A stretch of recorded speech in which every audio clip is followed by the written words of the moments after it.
I spent most of my childhood trying to earn love that should have been given freely. No matter what I did, it was never enough. If I got good grades, my parents wanted better ones. If I worked hard, they found something I did wrong.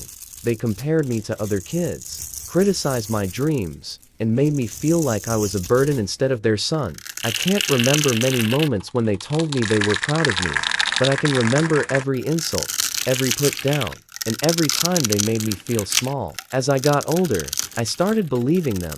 I questioned myself constantly. I wondered if maybe I really wasn't good enough. But when I left home, something changed. I had nothing but determination. I worked long hours, took every opportunity I could find, and pushed through days when giving up seemed easier than continuing.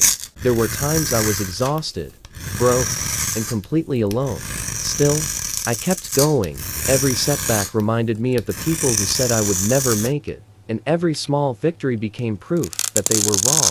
Years passed, and slowly my life began to change.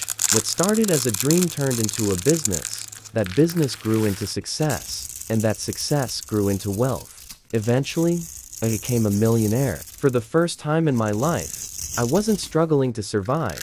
I was living the life I had worked so hard to build. Then one day, my parents called. Age had caught up with them. Money problems had piled up. The confidence they once had when criticizing me was gone.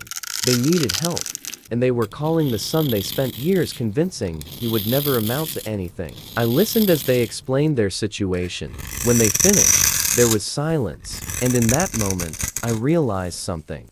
I wasn't angry anymore. The little boy who desperately wanted their approval was gone. The man I had become didn't need it. I told them I remembered everything. The nights I cried myself to sleep. The dreams they laughed at. The years I spent trying to prove I was worthy of being loved.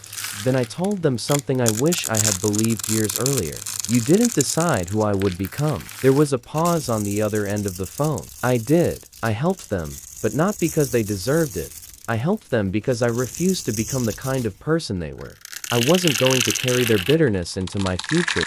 When the call ended, I sat back and thought about everything that had happened. The greatest revenge wasn't becoming rich. It wasn't watching them struggle. It wasn't making them feel the pain they caused me. The greatest revenge was building a life they said I could never have, and becoming a man they could never stop me from being. For years, they made me feel worthless. In the end, I learned my worth was never theirs to take away.